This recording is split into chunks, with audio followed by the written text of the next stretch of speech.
Indonesia negeri tercinta, anugerah Tuhan.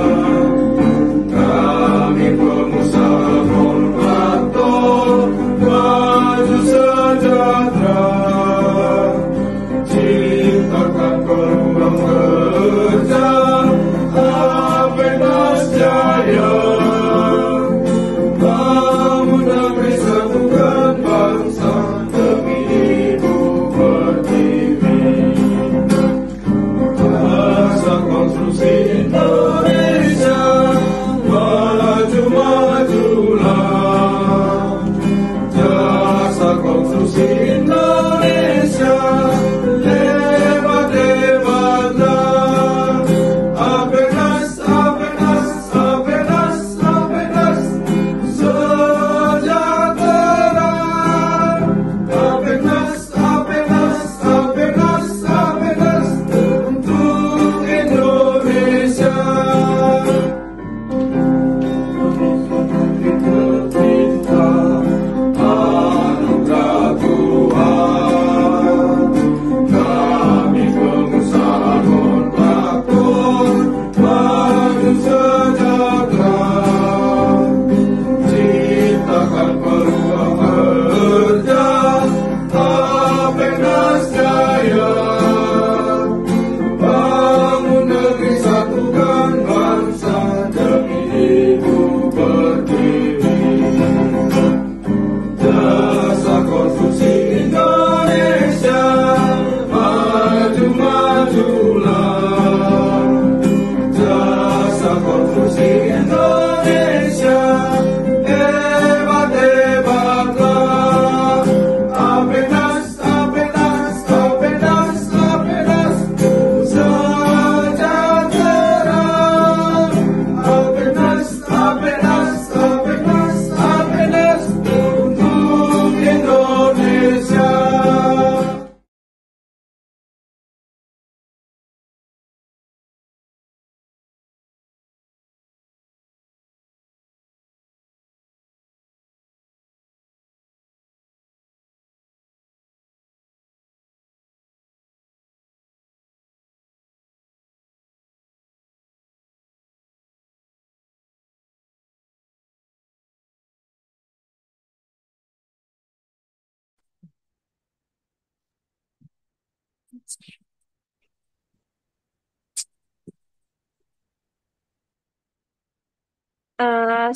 Selamat pagi untuk seluruh peserta Zoom pada pagi hari ini. Kita tanyakan dulu apakah Bapak narasumber dan Ketua Umum APEKNAS sudah masuk ke dalam webinar.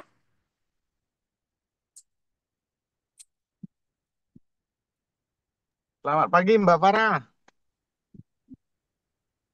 Baik Pak, selamat pagi.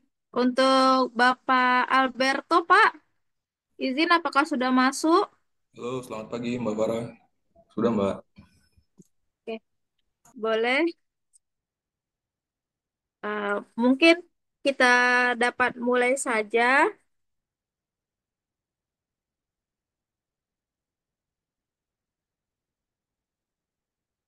Selamat pagi dan semoga damai sejahtera senantiasa menyertai kita semua. Kepada Bapak Dr. Insinyur Fandi Iyot, ST MPWK IPM, selaku Ketua Umum APEKNAS, kepada Bapak Alberto Leonardo, ST MT Business Development Manager APEKNAS, yang akan menjadi narasumber webinar pada hari ini, Jumat 11 April 2025, serta seluruh peserta webinar yang hadir pada siang yang berbahagia ini. Kami menyampaikan salam hormat kepada Bapak Ibu semua. Alhamdulillah, puji dan syukur kita panjatkan kepada Tuhan Yang Maha Esa, karena atas rahmat-Nya kita masih bisa berkumpul bersama-sama untuk mendapatkan ilmu dari narasumber yang luar biasa. Seminar daring kita pada kali ini mengusung tema pengenalan infrastruktur jalan di Indonesia bersama APEKNAS. Sebelum memulai acara, izinkan saya sebagai MC pada pagi ini untuk mempersembahkan susunan acara sebagai berikut. Pembukaan, mendengarkan Mars dari Apeknas, kata sambutan dari Ketua Umum Apeknas, foto bersama sebagai dokumentasi, pemaparan materi oleh narasumber sekaligus diskusi dan tanya jawab, dan penutup. Kini, mari kita lanjutkan ke agenda selanjutnya yaitu mendengarkan Mars Apeknas. Kepada admin, kami persilakan untuk memutarkan videonya.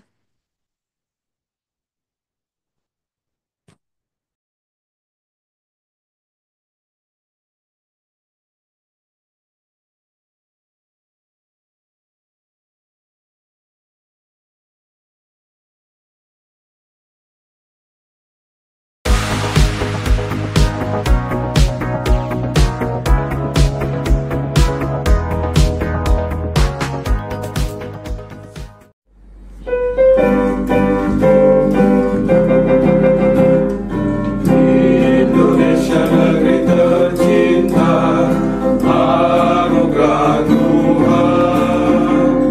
Kami pengusaha kontraktor, maju sejahtera, ciptakan peluang kerja, Apenas Jaya. Bangun negeri, satukan bangsa demi ibu pertiwi.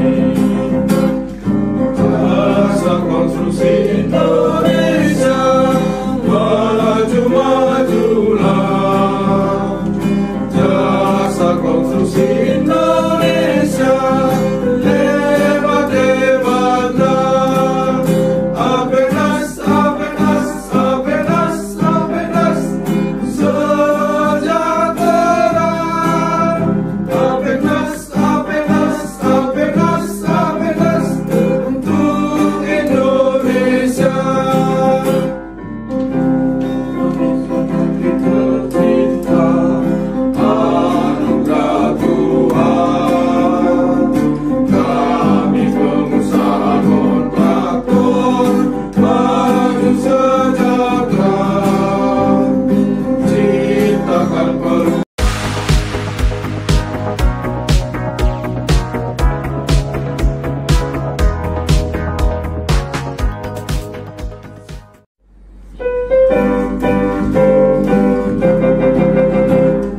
Indonesia negeri tercinta, anugerah Tuhan. Kami pengusaha kontraktor, maju sejahtera, ciptakan peluang kerja, Apenas Jaya. Bangun negeri, satukan bangsa demi ibu pertiwi. Eh, oh, mohon maaf, Bapak Ibu semua. Mari kita lanjutkan. eh, di mana sekarang akan kita akan mendengarkan kata sambutan, di mana sambutan ini akan disampaikan oleh Bapak Dr. Insinyur Fandi Iyot STM PWK IPM selaku Ketua Umum Apeknas. Kepada Bapak kami persilakan.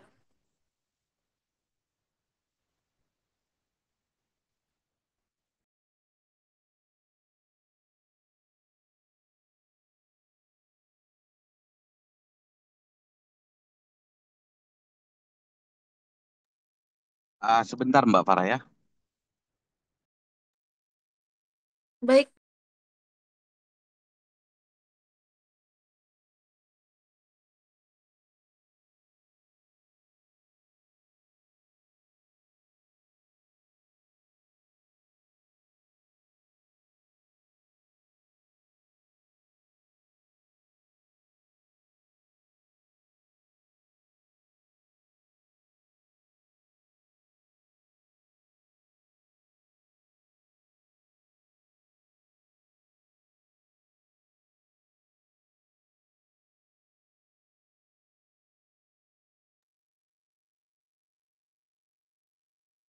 Ya, selamat pagi Bapak Ibu semuanya. Bisa mendengar suara saya, Mbak Farah? bisa Pak, bisa. Ya, terima kasih untuk kehadirannya ya Bapak Ibu. hari ini. Salam konstruksi. Assalamualaikum warahmatullahi wabarakatuh. Salam sejahtera, shalom, Om Swastiastu, Namo Buddhaya, salam kebajikan. Terima kasih untuk seluruh Bapak Ibu yang telah hadir ya. Semoga eh, pada pagi ini webinar kita kali ini mengangkat tema konstruksi terutama di pekerjaan teknis. Sehingga kami berharap Bapak Ibu yang bergabung dapat mengikuti acara ini sampai selesai dan bila ada pertanyaan dapat menghubungi narasumber melalui chatting group atau langsung nanti pada sesi tanya jawab. Semoga nanti apa yang disampaikan bisa bermanfaat dan Bapak Ibu yang membutuhkan sertifikat jangan lupa untuk mengisi daftar absensi. Kemudian nanti akan dikirim sama admin kami melalui email masing-masing. Sehingga untuk penulisan sertifikat ya itu wajib kami buat sesuai dengan absensi Bapak Ibu. Jadi kalau absensinya ada gelar, silakan dipakai gelar. Kalau ada gelar jabatan maupun gelar akademis ya, silakan dicantumkan sesuai absensi. Untuk sertifikat biasanya setelah webinar akan dikirim sama admin paling lambat 2 sampai 3 hari ya. 2 sampai 3 hari. Jadi silakan dicek email. Kemudian bila ada hal-hal yang ingin ditanyakan dapat menghubungi call center kami, APENAS, Asosiasi Pengusaha Pelaksana Kontraktor dan Konstruksi Nasional di 0811 777 8757 ya. Jadi untuk itu eh, kami harap juga nanti Bapak Ibu yang butuh eh, materi daripada webinar ini dapat dilihat di YouTube, YouTube Apenas ya, YouTube Apenas, tinggal diklik YouTube Apenas dan dilihat judul setiap webinarnya. Demikian yang bisa kami sampaikan untuk saat ini. Bapak Ibu selamat berbahagia, selamat menikmati dan selamat mengikuti webinar dari Apenas. Terima kasih untuk Bapak Alberto, Mbak Farah, dan seluruh tim yang sudah berkontribusi terselenggaranya webinar hari ini. Terima kasih dan salam konstruksi. Saya kembalikan ke Mbak Farah. Terima kasih Pak atas kata sambutannya. Sebelum ke inti acara webinar online pagi ini, izinkan kami untuk melakukan foto bersama sebagai dokumentasi. Mohon kepada seluruh peserta untuk dapat menyalakan kamera Zoom-nya.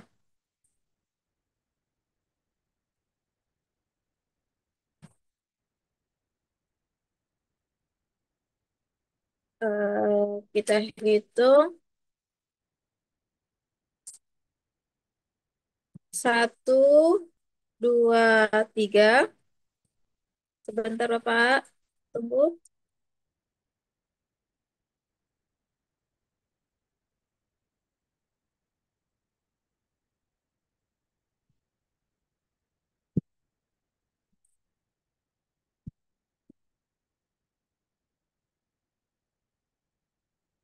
Terakhir kita hitung ya Bapak Ibu. 1, 2, 3.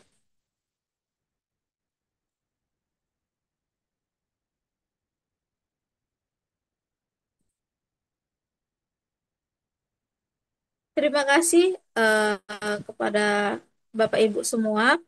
Sebelum itu kami informasikan bahwa untuk video webinar secara utuh dapat didownload atau ditonton di YouTube Apeknas DPN. Kepada seluruh peserta jangan lupa di-subscribe dan juga untuk sertifikat dan materi akan kami kirimkan melalui email ketika Bapak Ibu telah mengisi daftar hadir yang sudah kami kirimkan ke dalam chat.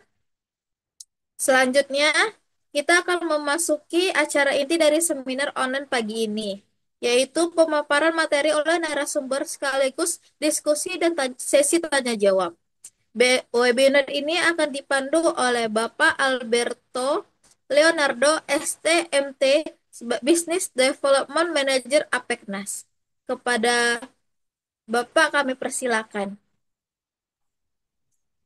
Baik, terima kasih untuk Mbak Farah dan Pak Fandi yang telah memberi saya kesempatan untuk mempresentasikan pada hari ini. Assalamualaikum warahmatullahi wabarakatuh. Salam sejahtera buat kita semua. Om Swastiastu, Namo Buddhaya, salam kebajikan. Baik, sebelum memulai webinar ini, mungkin perkenankan saya mengucapkan selamat yang sebesar-besarnya kepada Bapak Ketua Umum, Bapak Dr. Insinyur Fandi Iyot, STM PWK IPM, atas keberhasilannya meraih gelar doktor hukum, di mana kita tahu bahwa di tengah kesibukan, beliau sebagai Ketua Umum APEKNAS, dengan pencapaian ini membuktikan bahwa keteladanan dalam dedikasi, disiplin, dan kecintaan terhadap ilmu pengetahuan. Nah, di mana semoga gelar ini menjadi penguat kontribusi bagi Bapak Fandi, bagi asosiasi, organisasi, dan masyarakat. Dan juga serta ilmu yang diperoleh menjadi amal jariah yang terus mengalirkan manfaat. Sekali lagi selamat untuk Bapak Ketua Umum Pak Fandi. Baik, pada hari ini kita akan masuk pada materi presentasi. Mungkin sebelumnya sudah saya pernah sampaikan juga mengenai materi ini. Yang kedua, mungkin saya izin share screen.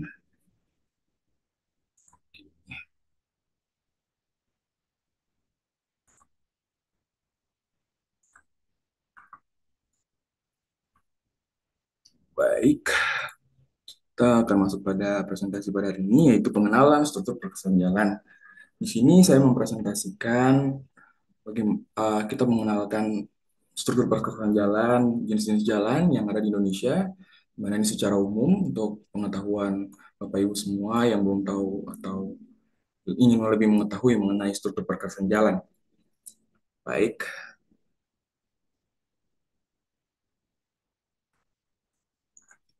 masuk pada berikutnya, yaitu di sini kita akan membahas definisi jalan menurut teori, standar dan regulasi, fungsi dan tujuan infrastruktur jalan, klasifikasi jalan, struktur perkesan jalan, dan kerusakan pada jalan raya.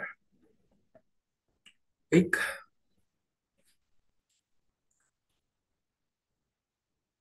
Baik, ini definisi jalan menurut teori, di mana jalan merupakan sebuah fasilitas yang dibuat untuk mempermudah transportasi melalui jalur darat. Jalan, suatu lintasan yang bertujuan melewatkan lalu lintas dari satu tempat ke tempat lainnya, di mana lalu lintas diselenggarakan secara lancar dan aman, sehingga segala aktivitas berjalan dengan cepat dan tepat dan efisien. Di mana kita tahu bahwa jalan ini merupakan suatu penghubung dari satu tempat ke tempat yang lain.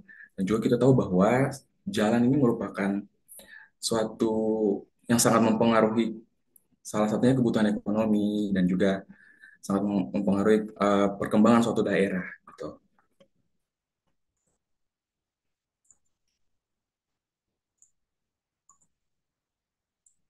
Baik, berikutnya yaitu standar dan regulasi. Di sini untuk menurut Undang-Undang Nomor 38 Tahun 2004, di mana jalan adalah suatu persatuan transportasi yang meliputi segala bagian jalan termasuk bangunan pelengkap, lalu lintas di atas permukaan tanah dan air. Undang-undang yang terkait dengan jalan ada tiga, di mana Undang-Undang Nomor 22 Tahun 2009, di mana tentang lalu lintas dan angkutan jalan, dalam Undang-Undang Nomor 22 Tahun 2009 tentang lalu lintas dan angkutan jalan. Yang dimaksud dengan lalu lintas adalah gerak kendaraan dan orang di ruang lalu lintas jalan. Yang berikut yaitu Undang-Undang Nomor 38 Tahun 2004, di mana tentang jalan, bahwa jalan sebagai salah satu prasarana transportasi dan sistem transportasi nasional.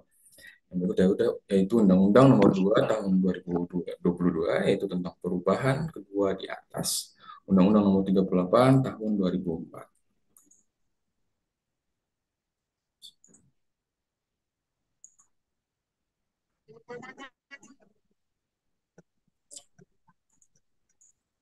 Sorry.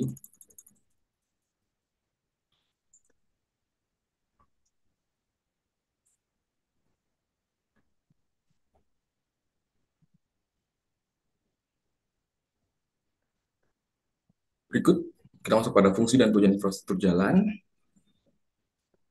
di mana kita dimulai dari jenis perkerasan. Itu jalan beraspal, di mana jalan aspal yang biasa di sipil akrab dengan istilah hot mix adalah konstruksi jalan yang menggunakan bahan pengikat aspal panas. Sorry. Berikut yaitu jalan beton, yang mana jalan beton atau biasa dikenal dengan rigid pavement adalah penerapan sistem perkerasan kaku yang terdiri atas lapis pondasi dan lapis pondasi bawah. Berikut jalan tanah, itu juga dikenal sebagai jalan tanah merah, merupakan istilah bagi jalan raya tidak berturap yang dibina menggunakan permukaan tanah asal yang dilaluinya.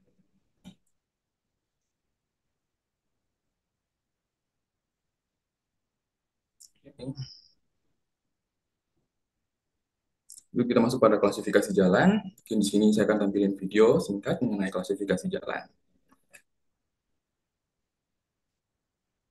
Klasifikasi jalan. Jalan raya baik menjadi apa? Jalan nasional, jalan provinsi, jalan kabupaten, dan jalan desa. Jalan nasional. Peraturan Menteri Perhubungan tahun 2018 tentang marka jalan. Ciri jalan nasional adalah terdapat tanda marka warna dan kuning secara bersamaan yang dikelola oleh Kementerian PUPR. Jalan provinsi. Peraturan Menteri Perhubungan nomor 67 tahun 2018 tentang marka jalan. Marka jalan provinsi berwarna putih, baik garis putus-putus maupun tak terputus. Bukan ibu kota kabupaten atau kota dalam satu provinsi. Jalan kabupaten. Menurut Peraturan Menteri Perhubungan Nomor 67 Tahun 2018, marka jalan kabupaten sama dengan jalan provinsi, yakni garis putih yang berbentuk membujur, baik garis terputus maupun tanpa putus, menghubungkan pusat-pusat aktivitas di dalam kabupaten atau kota. Jalan desa. Jalan desa adalah jalan umum yang menghubungkan kawasan antar lingkungan di dalam desa serta jalan lingkungan. Sesuai namanya, jalan ini dikelola oleh pemerintah desa.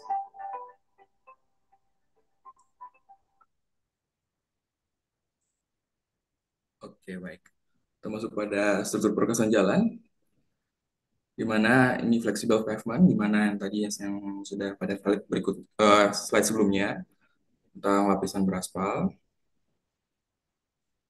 Ikut kita lihat bahwa struktur perkasan di mana untuk lapisan permukaan untuk aspal ini dia punya material untuk campuran aspal panas atau hot melt aspal panas atau HMA seperti ACWC atau aspal concrete wearing course atau ACBC atau aspal concrete binder cross, di mana di sini dia mempunyai fungsi di mana menahan gesekan langsung antar dari roda kendaraan dan juga kedap air untuk mencegah rembesan ke lapisan bawah dan juga memberikan permukaan yang rata dan nyaman. Di mana di sini untuk struktur perkerasan sendiri ada pondasi di mana untuk perbaikan tanah dasar atau lapis penopang jika dibutuhkan. Berikut yaitu lapis pondasi agregat kelas B atau LPB, di mana ini merupakan lapisan campuran agregat yang digunakan sebagai pondasi bawah jalan, di mana lapis pondasi ini merupakan bagian dari konstruksi perkerasan jalan yang berfungsi untuk menyebarkan beban. Baik, yang berikut itu LPA kelas A, di mana lapis pondasi atas kelas A atau LPA adalah merupakan lapisan campuran agregat yang digunakan untuk pondasi perkerasan jalan, di mana lapisan ini terletak di bawah lapis perkerasan dan di atas lapis pondasi bawah. Untuk ACB sendiri adalah lapisan perkerasan jalan yang terbuat dari beton, aspal yang berfungsi sebagai pondasi, di mana ACB terletak di bawah lapisan pengikat ACBC dan di atas lapisan tanah. Berikut yaitu ACBC atau aspal concrete binder cross, yaitu salah satu jenis campuran aspal beton, yang dimana ACBC merupakan lapisan pengikat yang terletak di bawah lapisan aspal beton atau lapis aus ACBC atau aspal concrete wearing cross. Di sini yang terakhir yaitu lapis paling atas, yaitu ACWC, yang dimana aspal concrete wearing course yang merupakan lapisan aspal beton yang berfungsi sebagai lapis aus, di mana lapisan ini merupakan bagian dari limestone, yaitu perkerasan lentur yang terdiri dari campuran aspal agregat.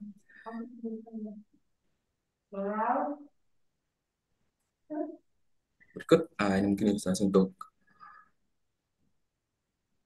perkerasannya dan fondasinya. Masuk pada rigid pavement.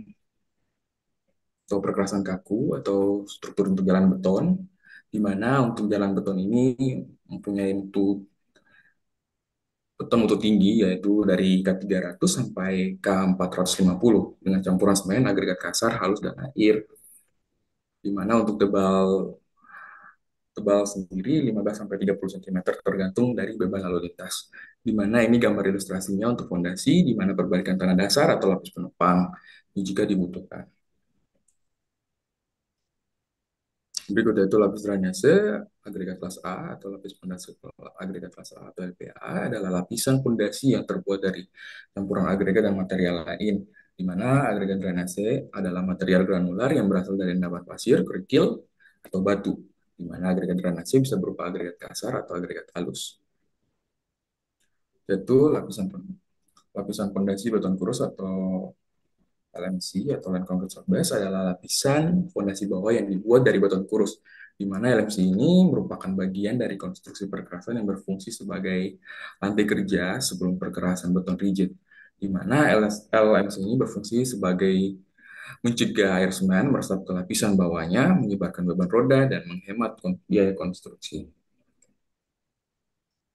Dan juga ini yang terakhir, yang paling atas, yaitu perkerasan beton, di mana perkerasan beton adalah lapisan jalan yang terbuat dari beton, semen yang berfungsi untuk memikul beban lalu lintas. Di mana perkerasan beton juga dikenal dengan istilah rigid pavement. Berikut gambar ilustrasi dari perkerasan dan fondasi dari rigid pavement atau struktur jalan beton. Baik, mungkin kita bahas dulu mengenai jalan. Untuk jalan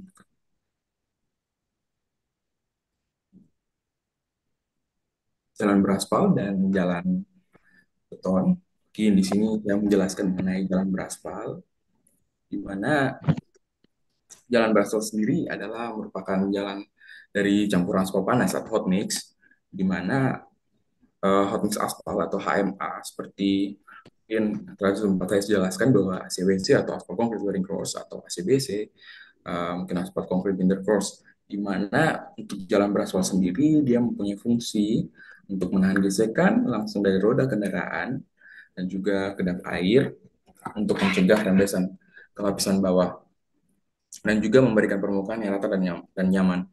Di mana untuk kelebihan dari jalan beraspal yaitu fleksibel, di mana dia dapat menyesuaikan sedikit deformasi tanah dasar, dan juga untuk kenyamanan permukaan harus mengurangi getaran dan kebisingan, dan juga perawatan juga lebih mudah, di mana perbaikan dapat dilakukan secara bertahap, di mana untuk patch repair atau overlay, dan juga untuk waktu pengerjaan mungkin terbilang cepat, di mana bisa dibuka lalu lintas segera, waktu pengerjaan lebih cepat, di mana bisa dibuka setelah lalu lintas segera setelah pemadatan. Nah, ada plus minus dari sebuah jalan kalau menurut yang saya baca dan sebelum yang saya kuliah juga, mungkin ada kelebihan, ada kekurangan dari jalan beraspal, di mana untuk jalan beraspal, kekurangan jalan beraspal itu tidak tahan beban yang sangat berat, di mana tergantung dari jika tidak dirancang dengan benar. Kalau dirancang dengan benar mungkin bisa menahan beban yang sangat berat, tetapi memang kalau yang jalan beton sangat disarankan untuk lalu lintas yang berat, gitu. Dan juga rentan terhadap suhu ekstrim. Aspal melihat di suhu panas yang tinggi, di mana retak suhu dingin, dan juga akan retak terhadap suhu dingin. Nah, itu jadi aspal itu ketika dia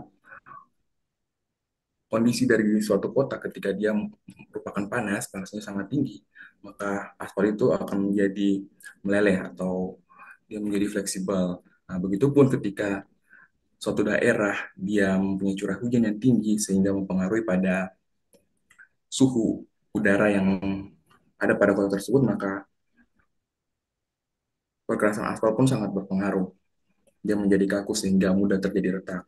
Dan juga untuk perawatan rutin sendiri untuk maintenance untuk sebuah aspal, di mana untuk umur ekonomi sendiri 10 sampai 15 tahun. Tapi kita lihat bahwa di Indonesia sendiri untuk mencapai hal tersebut kayaknya belum pernah terjadi, di mana maintenance untuk aspal sendiri pun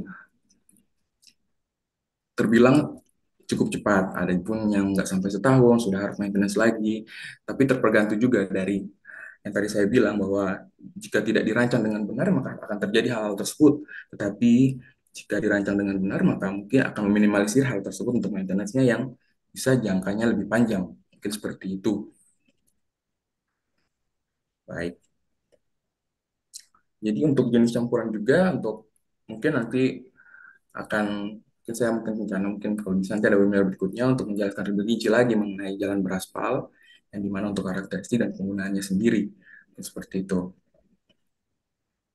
Oke.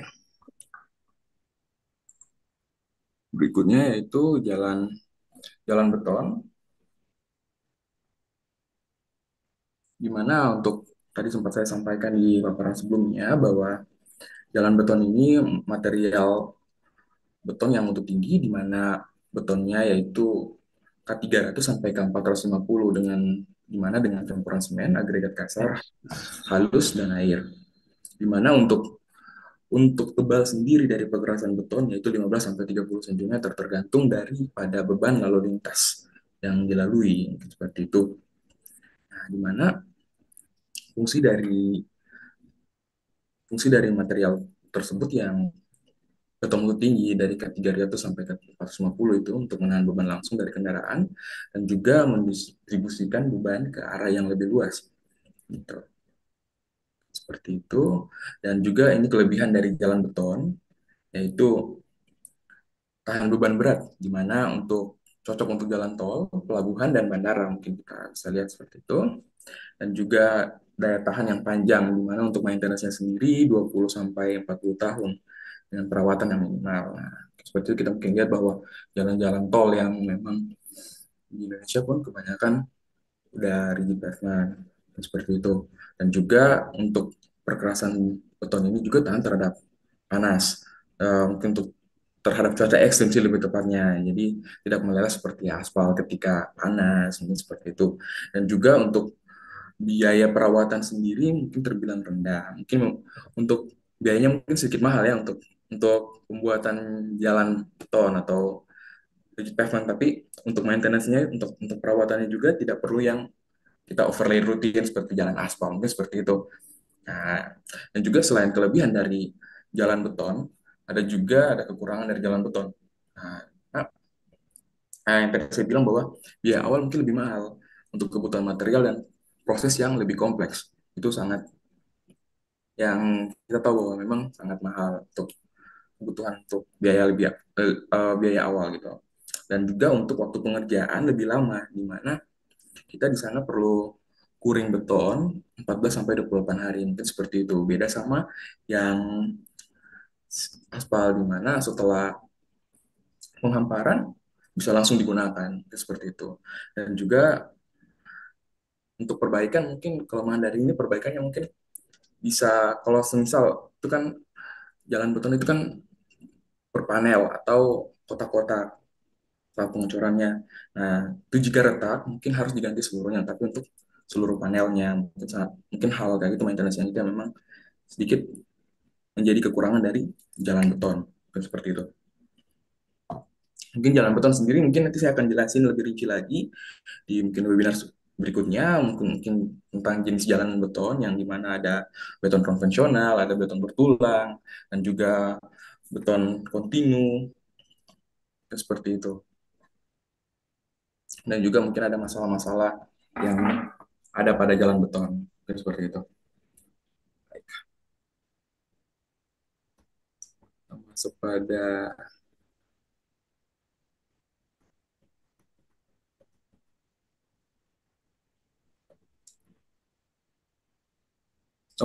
kerusakan. Kita tahu bahwa banyak kerusakan yang terjadi di flexible pavement dan juga rigid pavement atau jalan beraspal dan jalan beton, di mana kita mungkin sering lihat kondisi yang paling nyata mungkin di jalan beraspal, karena memang kondisi kita di perkotaan atau provinsi, kota yang mungkin tidak dilalui oleh jalan tol, mungkin kita bisa lihat jalan kabupaten, itu mungkin ada banyak, atau jalan provinsi atau jalan nasional, banyak terjadi kerusakan jalan, baik sangat bervariasi. Mungkin di sini saya akan sampaikan mengenai kerusakan jalan yang dari flexible pavement. Oke, berikut mungkin yang pertama yaitu retak kulit buaya. Mungkin teman-teman juga sempat pernah lihat di mana retak kulit buaya atau retak lelah merupakan rangkaian retak saling berhubungan pada permukaan lapis beton aspal sebagai akibat keruntuhan lelah oleh beban kendaraan yang berulang. Berikutnya itu ada kegemukan atau bleeding. Mungkin mungkin kegemukan ini di mana kondisi permukaan perkerasan mengandung film aspal yang mengkilat menyerupai kaca memantul sinar dan kadang sangat lengket. Kegemukan merupakan akibat kandungan aspal keras atau tar dalam campuran yang terlalu tinggi, aspal penutup sambungan yang terlalu banyak, atau rongga campuran yang terlalu rendah, atau gabungan faktor-faktor tersebut. Jadi mungkin sudah jelas bahwa yang mungkin teman-teman bisa lihat bahwa ketika kita melewati jalan terus ada kegemukan atau bergelombang. Nah, itu mungkin faktor-faktornya merupakan kandungan aspal yang keras atau tar dalam campuran yang terlalu tinggi, dan juga aspal penutup sambungan yang terlalu banyak atau rongga dalam campuran yang terlalu rendah. Mungkin seperti itu. Berikut yaitu jempul dan lekukan atau bumps and sack, di mana bumps ini merupakan peninggian kecil dan setempat pada permukaan perkerasan jalan. Dan juga ada lekukan merupakan atau sack merupakan penurunan kecil dan kasar atau abrupt pada permukaan beton aspal. Berikut yaitu retak blok, di mana retak blok merupakan retak saling berhubungan dan membagi permukaan menjadi kotak-kotak yang berbentuk hampir bujur sangkar, di mana retak blok terutama disebabkan oleh penyusutan lapis beraspal serta siklus temperatur dalam suatu hari yang menghasilkan siklus tegangan atau regangan. Berikut yaitu keriting atau corrugation, di mana keriting dikenal juga dengan papan cucian atau washboarding, di mana penyebab keriting adalah lalu lintas yang dikombinasikan dengan lapis beraspal atau lapis fondasi.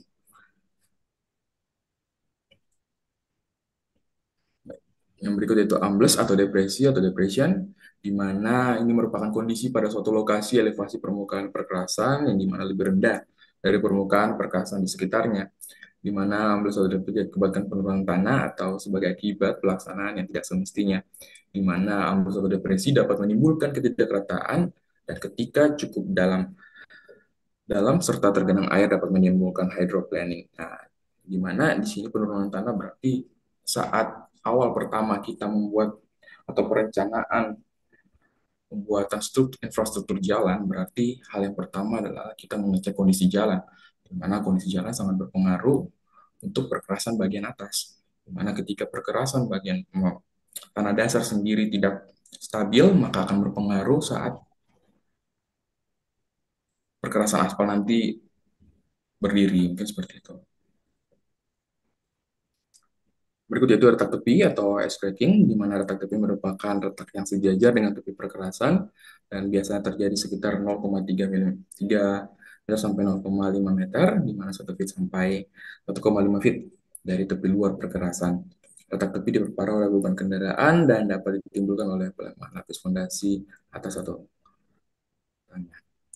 Mungkin teman-teman juga mungkin sering lihat di tempat teman-teman ya, tekankan bahwa hal-hal kerusakan jalan terkhusus untuk perkerasan fleksibel paven ini biasa kita sering lihat, dan juga kita lihat bahwa maintenance-nya juga cukup sesering itu, apalagi kalau yang kita lihat bahwa bulan ini kita sering protes kan kadang-kadang sama pemerintah yang mungkin yang membuat jalan, kadang-kadang wah ini perasaan baru kemarin nih, apalagi masyarakat yang awam kan yang tidak tahu kenapa sampai penyebab kerusakan jalan, kadang-kadang mereka bilang wah ini salah ini, padahal mereka tidak tahu bahwa kondisi dari tanah dasar sendiri sangat berpengaruh pada struktur perkerasan jalan tersebut, mungkin seperti itu. Berikut yaitu tambalan dan tambalan galian utilitas, di mana tambalan merupakan suatu bagian perkerasan yang telah diganti dengan bahan baru dalam rangka memperbaiki bagian perkerasan yang mengalami kerusakan. Umumnya tambalan menimbulkan ketidakrataan atau roughness. Nah, mungkin seperti patching-patching, mungkin seperti itu. Itu yang menjadi salah satu daftar kerusakan jalan juga, atau ya kerusakan jalan di untuk flexible pavement seperti itu. Berikut yaitu pengawasan agregat atau polis agregat, di mana kerusakan ini merupakan akibat aplikasi lalu lintas berulang, di mana pengawasan agregat dinilai terjadi apabila pengamatan mendalam menunjukkan bahwa porsi agregat yang menonjol di atas permukaan perkerasan terlalu sedikit, atau pada permukaan perkerasan tidak terdapat partikel agregat yang kasar atau menghasilkan tahanan gesek. Mungkin seperti itu. Berikut yaitu lubang. Lubang merupakan cekungan pada lubang atau pothole, cuma pada permukaan perkerasan yang mempunyai diameter kecil, di mana lubang umumnya mempunyai sudut yang tajam dan dinding bagian atas yang tegak. Mungkin juga kita sering melihat juga untuk lubang atau pothole yang ada pada daerah kita atau kota kita yang bisa kita lihat secara langsung. Itu. Nah, berikut itu pelepasan butir atau raffling, di mana pelepasan butir merupakan fenomena tercabutnya butir-butir agregat kasar. Pelepasan butir dapat diakibatkan oleh kandungan aspal yang rendah, campuran yang kurang baik, pemadatan yang kurang sesuai, atau pengelupasan aspal.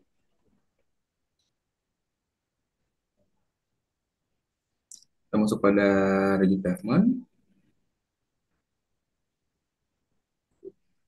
Kalau untuk rigid pavement sendiri ada blow up atau buckling, di mana di sini kalau dalam bahasa Indonesia ledakan atau pelengkungan, di mana pada cuaca panas biasanya pada lokasi retak atau sambungan melintang dengan lebar celah retak atau sambungan tidak cukup lebar untuk menampung penuaian panel. Seperti itu ya teman-teman. Dan juga ada retak sudut, corner break, di mana retak sudut merupakan retak yang memotong sambungan pada jarak yang kurang dari atau sama dengan setengah panjang kedua sisi panel yang diukur dari titik sudut. Mungkin seperti itu teman-teman untuk retak sudut. Untuk rigid pavement, berikut yaitu pemisahan panel atau divide slab, di mana panel dipisahkan untuk retak yang dimana menjadi 4 atau lebih pecahan sebagai akibat pembebasan berlebih atau overloading, di mana daya dukung yang tidak memadai atau kedua-duanya, di mana apabila pemecahan-pemecahan atau retak terdapat di dalam retak sudut, maka kerusakan dimasukkan sebagai kerusakan yang parah. Seperti itu.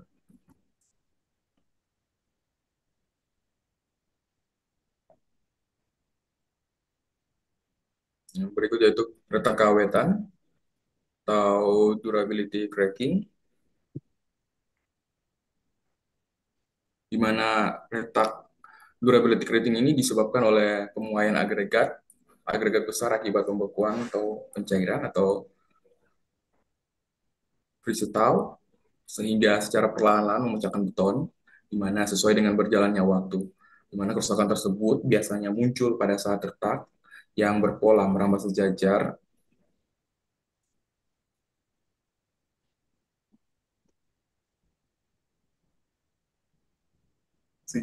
dengan sambungan atau retak linier. Berikut itu penanggaan atau faulting, di mana penanggaan merupakan perbedaan elevasi dua panel yang berdampingan pada sambungan. Ya,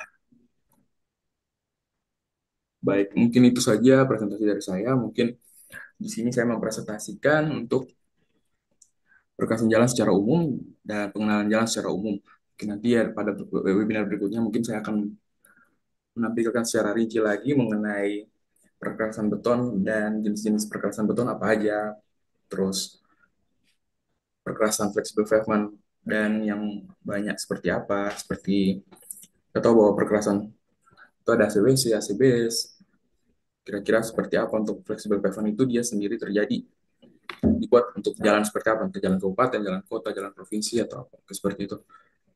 Mungkin seperti itu saja presentasi saya pada hari ini. Mungkin ada teman-teman yang ingin bertanya, boleh silakan di kolom chat, dan juga boleh secara langsung mungkin mau sharing-sharing. Ada teman-teman juga yang saya lihat mungkin juga bisa tahu mengenai atau mungkin sharing tentang pekerjaan mereka yang di pekerjaan proyek teman-teman sendiri. Mungkin seperti itu. Kembalikan ke Mbak Farah, silakan.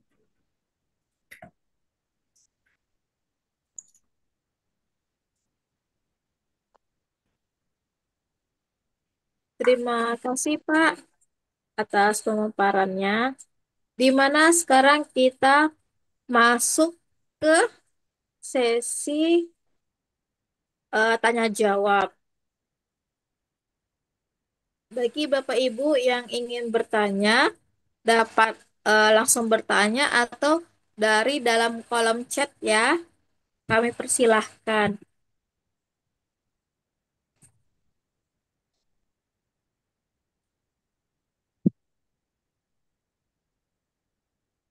Sebelum itu kami informasikan bahwa video webinar ini dapat ditonton di YouTube Apeknas DPN. Kepada seluruh peserta jangan lupa di-subscribe dan untuk sertifikat dan materi akan kami kirimkan melalui email ketika Bapak Ibu telah mengisi daftar hadir yang sudah kami kirimkan ke dalam chat. Ada kami kirimkan ke dalam chat ya Bapak Ibu, mohon diisi.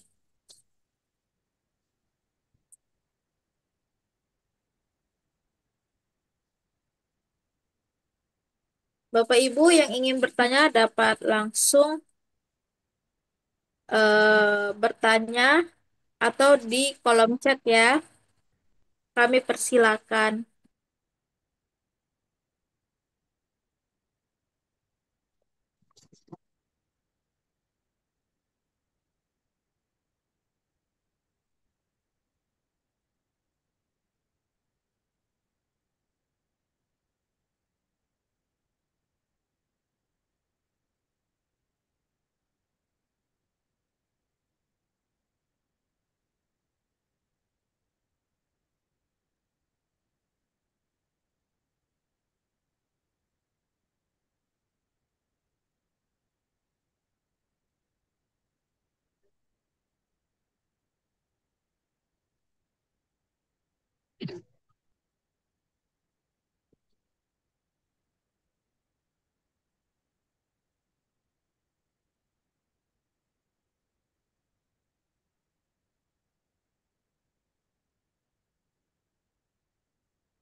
Izin bertanya, Boleh silakan dengan Bapak siapa, Pak? baik terima kasih. Perkenalkan saya dari Wisnu, nama saya Wisnu, dari swasta, atau masih barusan lulus kuliah juga. Nah, terima kasih Pak Alberto, itu pemaparannya cukup jelas dan detail Pak.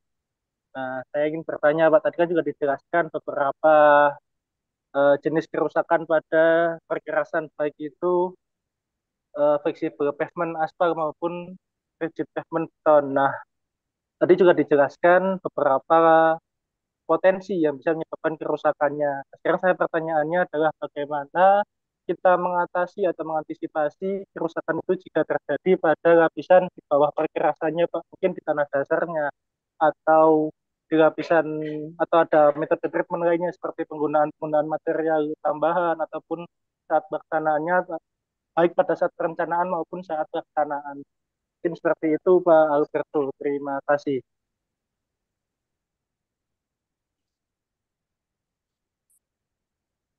Bagaimana Pak Alberto? Mau langsung jawab?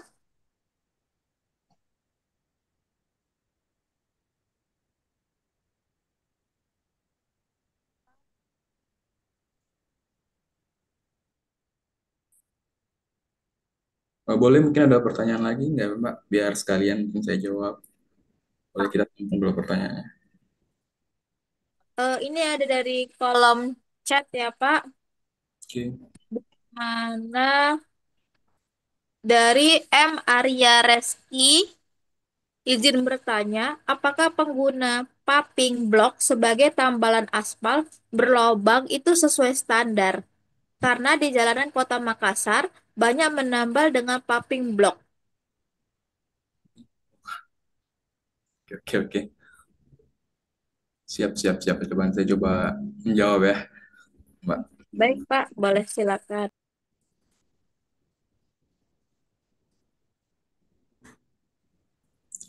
Baik, mungkin saya mau jawab pertanyaan dari Mas. Mas siapa tadi, Mbak? Sorry. Mas. Dari Bapak Wisnu pertama. Oke, Pak Wisnu ya. Baik, mungkin saya jawab sesuai apa yang mungkin Saya ketahui ya Pak Wisnu, mungkin kalau mungkin dari Pak Wisnu sendiri boleh koreksi jika mungkin ada masukan atau tambahan atau pertanyaan lagi, boleh silakan. Baik, sebelumnya mungkin kalau dalam pekerjaan yang sebelum-sebelumnya saya tangani, mungkin pekerjaan tanah dasar yaitu harus kita mengetahui dulu speknya seperti apa. Kira-kira ada bahan tambahan apa yang menjadi menjadi pendukung untuk pemadatan seperti itu. Dimana untuk pengerjaan tanah dasar sendiri kan pemadatan sabrnya kalau tidak salah tuh CBR-nya tuh lebih dari 6% kalau tidak salah. Kalau yang saya ingat itu mungkin untuk jalan beton dan juga oh sama mungkin untuk beraspal juga sama mungkin sama di mana CBR itu sangat berpengaruh untuk struktur perkerasan yang di atas seperti itu. Dan juga jika solusi solusi atau solusi jika tanah dasar tersebut tidak tidak mencapai itu, mungkin ada saya pernah mengikuti yaitu menambah kapur atau pencampuran kapur dengan tanah sehingga tanah dasar sendiri untuk penopang lapis perkerasan bagian atas itu jadi kokoh. Mungkin seperti itu sih Pak Wisnu kalau dari saya.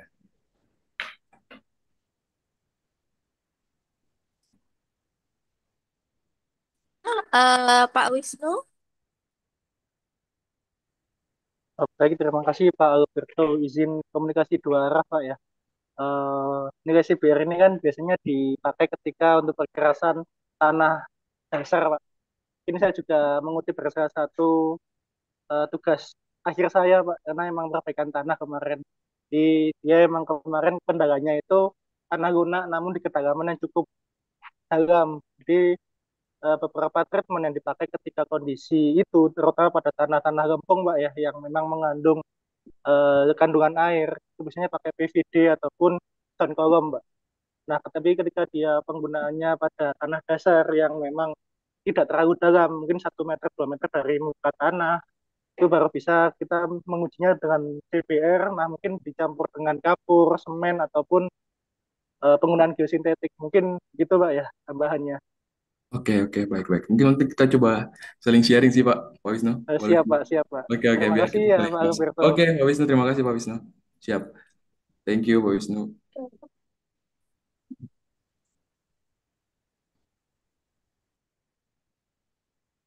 Oke, baik. Mungkin pertanyaan yang berikut yaitu penggunaan paving block ya sebagai tambalan aspal berlubang itu sesuai standar atau enggak ya? Pertanyaannya seperti itu ya, karena di Jalan Kota Makassar banyak menambal dengan paving block.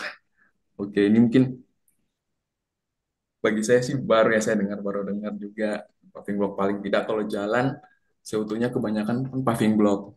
Mungkin jalan perumahan yang mungkin yang saya tempat saat ini juga jalan untuk perumahan sendiri dari paving block seperti itu. Kalau untuk jalan untuk penambalan berak dari untuk aspal mungkin saya belum pernah mengetahui sih Mbak. Mungkin seperti itu sih. Mungkin itu dari saya sih Mbak.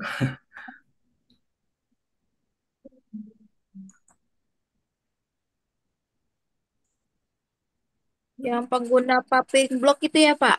Iya betul. Karena kalau paving block kebanyakan kan di jalan perumahan itu kebanyakan menggunakan paving block seperti itu.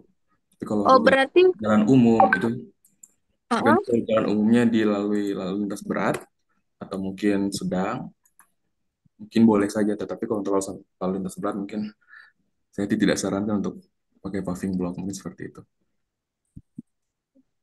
Berarti bahannya berbeda kan ya Pak? Iya betul. Hmm.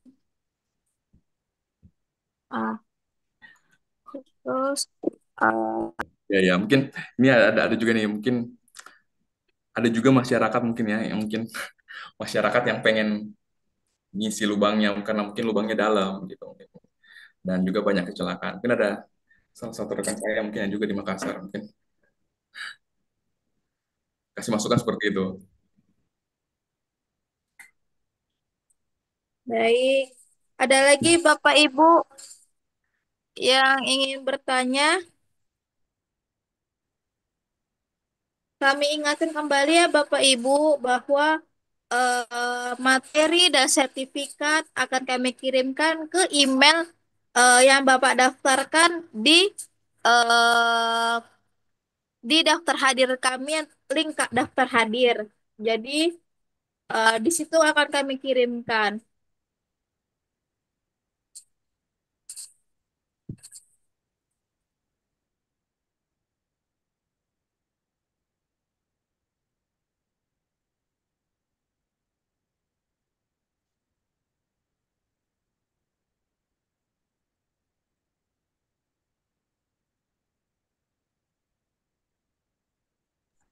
Oke, baik dari Pak JEP, Pak J Patala tuh kalau nggak salah ya saya tadi sempat baca. Izin bertanya terkait klasifikasi jalan, apakah hanya dapat dibedakan berdasarkan warna marka jalan sajakah atau ada indikator lain dalam menentukan klasifikasi jalan? Baik, untuk klasifikasi jalan sendiri, ini kita bisa lihat bahwa jalan nasional, jalan provinsi, jalan nasional, jalan provinsi, jalan kabupaten, marka jalan sangat mempengaruhi. Di mana untuk standar spesifikasi sendiri itu dibedakan sesuai marka jalan. Mungkin seperti itu sih yang sesuai yang tadi saya paparkan sih Pak. Mungkin seperti itu. Kalau Bapak boleh secara singkat lagi pemaparannya, Pak.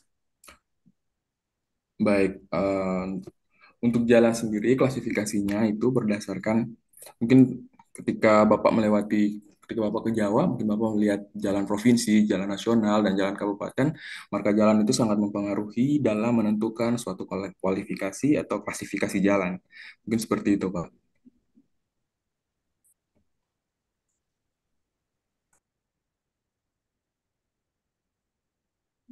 Bagaimana Bapak GAP?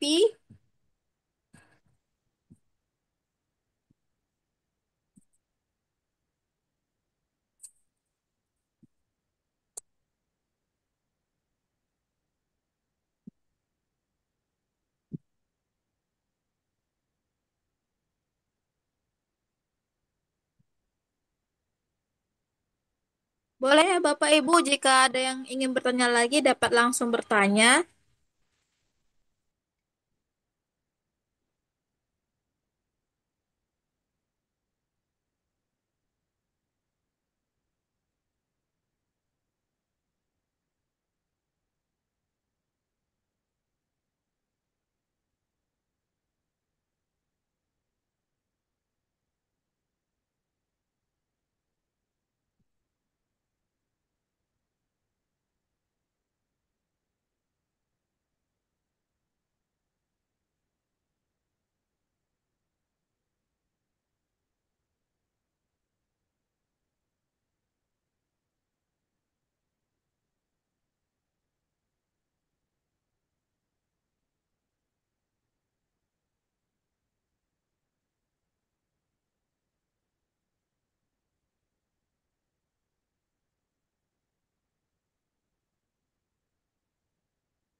Ada dari Bapak Parlindungan, Pak, Parlindungan HJS, di mana apakah ada perbedaan jalan provinsi dengan jalan umum untuk mutu betonnya jalan umum dengan jalan lintas provinsi?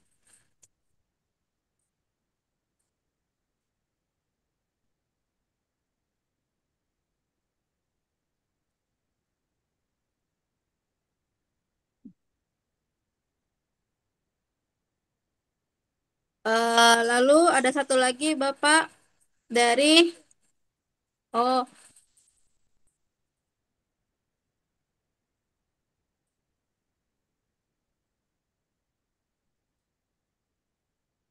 bagaimana Pak, mau kita baca dulu atau mau dijawab satu-satu Pak? Oke, boleh kita jawab satu-satu. Nah, Mungkin dari Bapak Perlindungan Pak, Iya, di ya. mana apakah ada perbedaan jalan provinsi dengan jalan umum Untuk mutu betonnya, jalan umum dengan jalan lintas provinsi.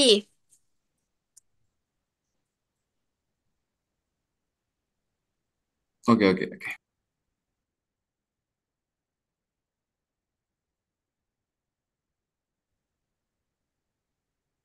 Baik, kalau untuk mutu mutu beton sendiri, untuk jalan provinsi sendiri itu rigid.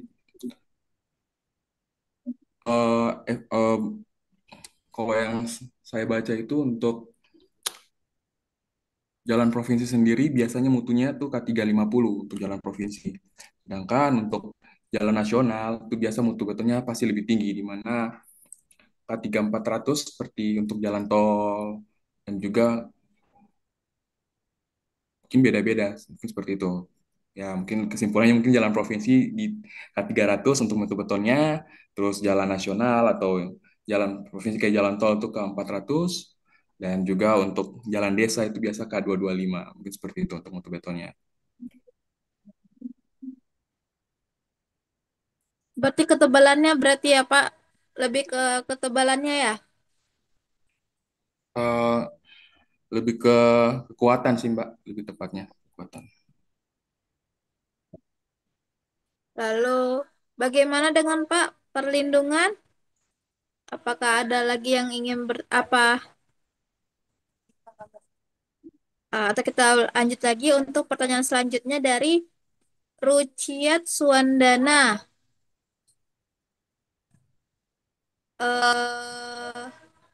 Izin bertanya Bapak, untuk jenis kerusakan pada retak buaya, metode perbaikannya seperti apa ya?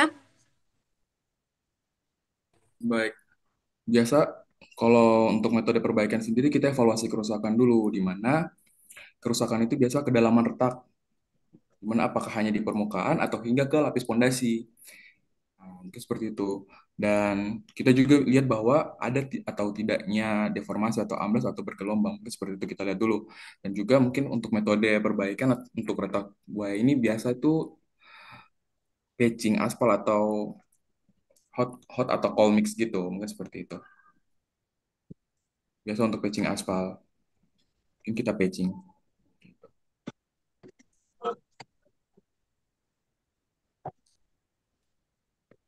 Bagaimana Bapak Ruciat Suwandana?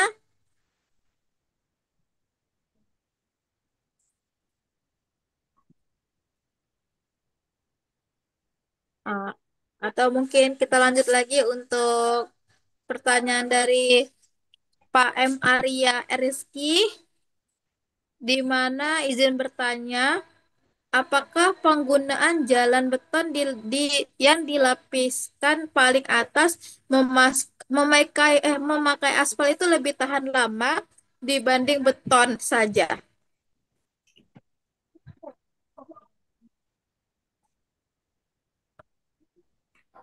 Penggunaan jerat betonnya jerat. Oke, baik. Untuk Mas Arya, mungkin kebetulan saya posisinya lagi di Batam, dan kebetulan jalannya di Batam kalau saya lihat untuk infrastruktur jalannya sendiri itu kebanyakan dia beton dulu, baru kemudian dilapisi sama aspal bagian atasnya sih, Mas. Jadi tahan lama dan tidak tahan lamanya berarti kembali ke pencampuran yang seperti tadi paparan saya, bahwa kondisi suatu perkerasan itu tergantung daripada pengerjaannya atau komposisi atau eh, job mix desainnya seperti apa. Nah, itu yang menentukan itu aspal. Kalau untuk beton sendiri, kalau dia di lapisan paling bawah, menurut saya sih oke-oke aja. Tapi kembali ke lapisan paling atas ya, yang tertutup aspal itu. Kalau ketika campurannya oke, berarti untuk maintenance-nya pun ke depannya akan lebih lama. Mungkin seperti itu sih, Mas Arya. Mungkin seperti itu.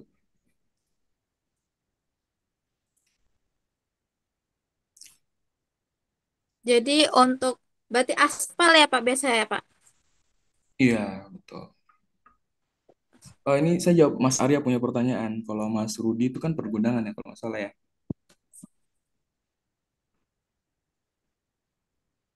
Berikut untuk Mas Rudi, mungkin pertanyaannya, kalau untuk area pergudangan, manakah lebih rekomendasi di atasnya? Dan dengan jalan aspal atau beton? Baik, Kalau untuk daerah pergudangan sendiri atau warehouse sendiri, kita bisa lihat bahwa banyak banyak perusahaan di Kota Batam juga yang saya lihat kemarin mungkin saya setelah sempat site visit juga untuk pembuatan jalan di daerah perusahaannya.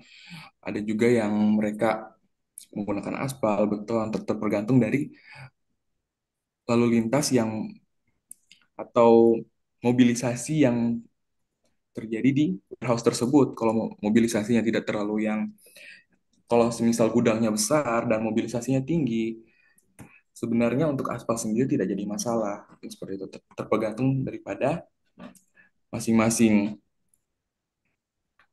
masing-masing entah perusahaannya tersebut, entah mau kalau memang mau lebih maintenance-nya lebih lama, mungkin beton sangat disarankan. Tapi kalau mau maintenance ya mungkin sebenarnya saya tidak bilang berulang maintenance-nya, tetapi untuk aspal pun sudah cukup baik. Untuk ACBS ya mungkin paling, atau ACBS ya mungkin seperti itu. Itu sih menurut saya. Mungkin itu Mbak Farah. Kalau berarti kalau misalnya dilalui kontainer gitu, Pak, kontainer yang mobil besar-besar, Nah, tergantung. Makanya tadi saya bilang kondisi daripada lokasi pergudangan itu seperti apa. Kalau lokasi pergudangannya cukup besar, ya berarti ya saya rasa jalannya pun kan sebenarnya tidak terlalu yang gimana-gimana dan juga tidak seintens di jalan raya. Kalau di jalan raya kan lalu lintasnya kan selalu ada saja kan. Kalau di pergudangan kan pasti mobilisasinya pun tidak seintens di jalan raya. Jadi tidak terpegantung sih untuk entah jalan beton atau jalan aspal. Mungkin seperti itu sih Mbak Farah.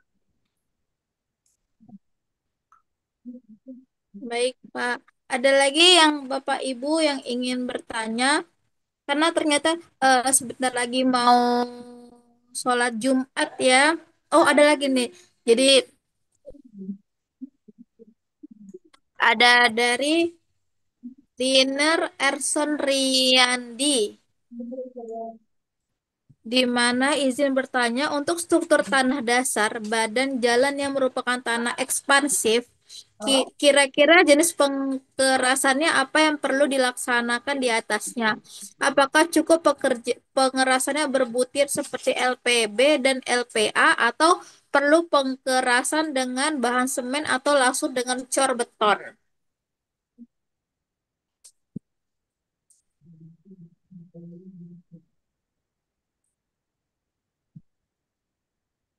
Sebelum itu, Bapak Ibu mohon di mana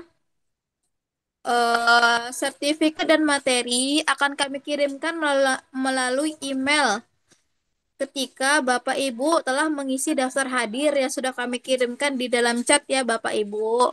Jadi mohon daftar hadirnya diisi dan akan kami kirimkan ke email Bapak Ibu semua sesuai dengan email yang Bapak isi. Terima kasih. Eh, Oke, baik. Oke, baik. Terima kasih untuk pertanyaannya. Mungkin di sini saya akan menjawab gimana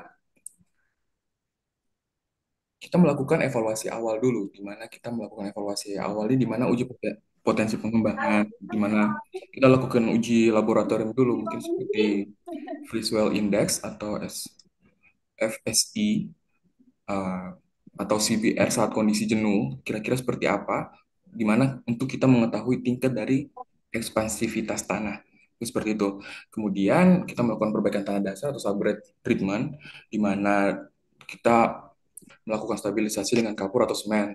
Jadi jika tanah sangat ekspansif, stabilisasi dengan kapur atau lime atau semen dapat, di situ dia sangat mempengaruhi atau mengurangi sifat ekspansif dan meningkatkan daya dukung CBR tersebut.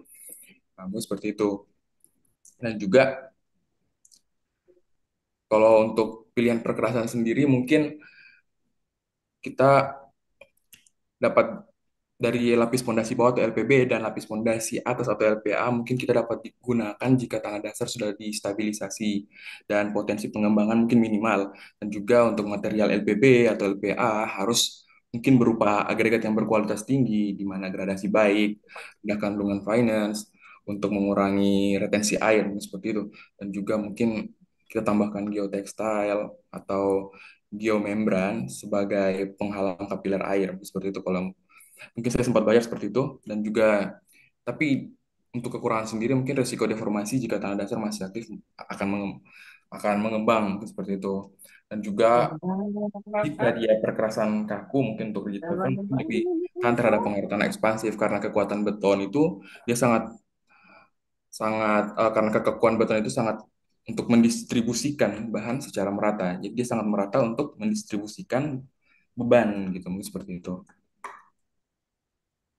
Dan juga mungkin ada juga kayak perkerasan semi kaku atau stabilis base di mana untuk kombinasi antara fleksibilitas dan kekakuan untuk di mana di situ dia mengurangi penetrasi air ke subgrade seperti itu. Dan juga di mana untuk kalau macam semi kaku ini juga dia lebih ekonomis daripada beton penuh, tetapi dia lebih stabil daripada LPB atau LPA yang konvensional mungkin seperti itu sih.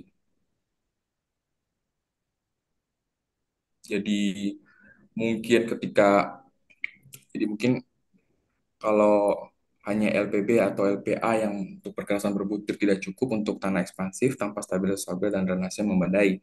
Dan juga untuk rigid pavement atau beton mungkin lebih aman kalau kita menggunakan rigid pavement atau beton gitu untuk kondisi kritis. Sedangkan yang untuk flexible pavement bisa dipakai dengan modifikasi desain gitu. Seperti itu.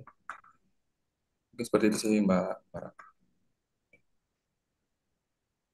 Baik, Pak. Bagaimana dengan Bapak Lianer Erson Rialdi?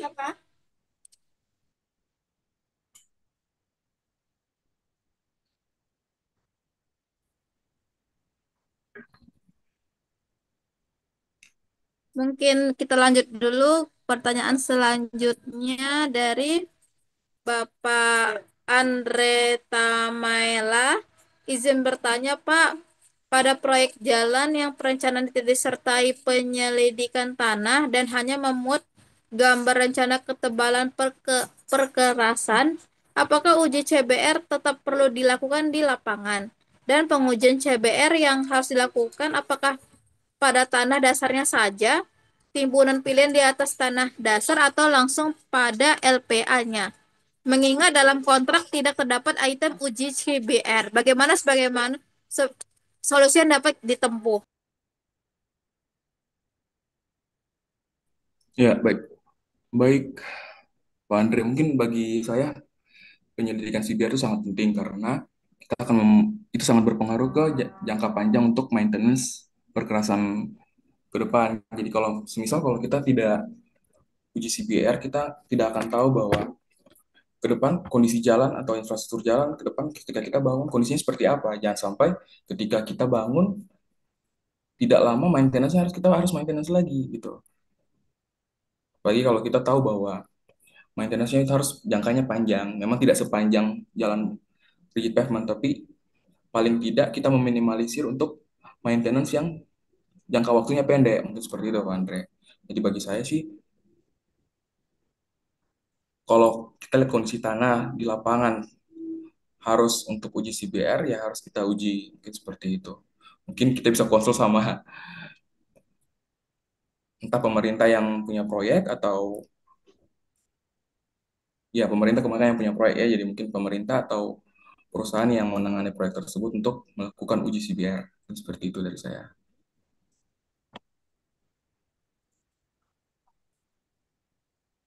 Bagaimana Bapak Andre? Nah,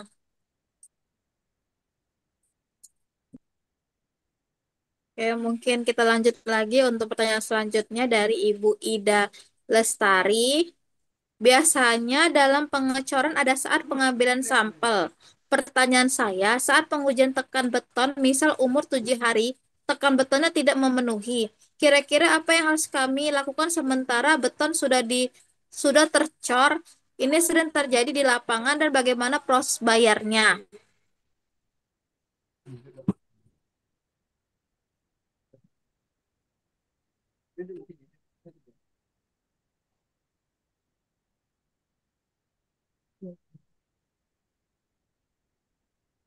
Ya, baik. Terima kasih Mbak Ida yang udah bertanya. Mungkin untuk proses bayarnya ini, mungkin saya belum pernah, tapi saya coba menjawab lah ya untuk pertanyaan Mbak Indah Lestari.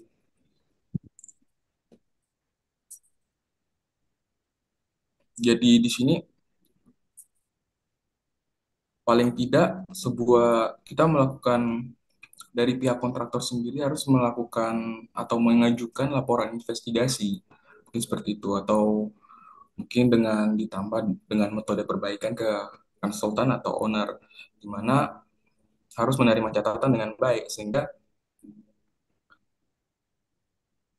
sehingga untuk owner atau konsultan akan memverifikasi dan memutuskan di mana harus menerima dengan catatan dari Mbak Indah seperti itu. Terus dengan menunda pembayaran sampai perbaikan selesai dan juga pasti akan memotong biaya perbaikan dari progress payment mungkin seperti itu sih Mbak Indah. Itu.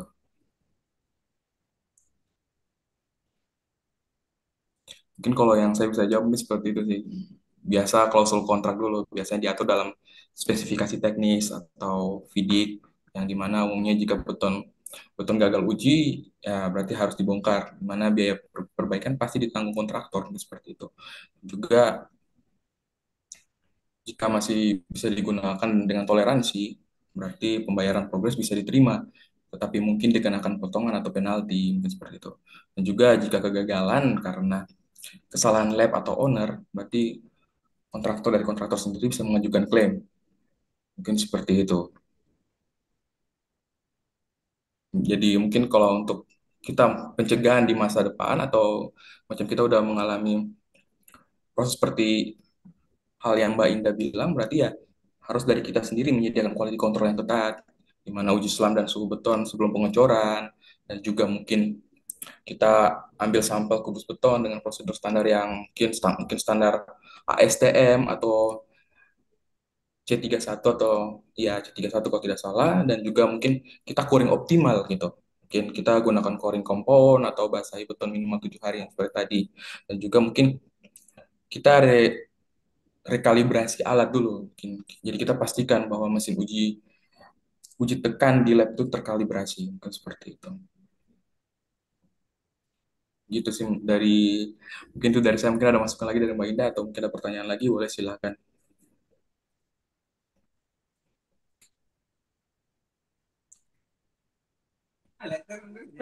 Bagaimana Ibu Ida atau nanti jika Bapak Ibu yang ingin bertanya langsung dapat japri ke kami di call center Apeknas ke 0811 777 8757 jika ada yang ingin ditanyakan kembali. Mungkin kita tunggu 2 menit lagi ya Bapak untuk kita tutup webinar pada siang hari ini. Baik, Mbak Para. Jadi bagi Bapak Ibu yang masih ingin bertanya dapat ditanyakan langsung ya.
Oke, eh, kita penutupan di mana terima kasih atas pemaparan yang luar biasa,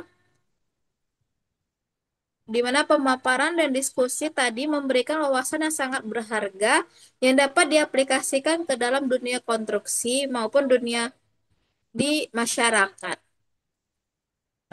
Sebelum mengakhiri acara webinar online siang ini, izinkan kami bahwa bahwa video webinar ini dapat ditonton di YouTube Aveknas. Dan kepada seluruh peserta jangan lupa di-subscribe, dan untuk sertifikat dan materi akan kami kirimkan melalui email ketika Bapak Ibu telah mengisi daftar hadir yang sudah kami kirimkan ke dalam chat. Terakhir, kami ingin mengucapkan terima kasih kepada para narasumber serta semua peserta yang telah dengan penuh perhatian mengikuti acara ini dari awal hingga akhir. Saya atas nama panitia juga ingin menyampaikan permohonan maaf jika ada kesalahan selama pelaksanaan webinar online ini berlangsung. Akhir kata, wassalamualaikum warahmatullahi wabarakatuh. Waalaikumsalam warahmatullahi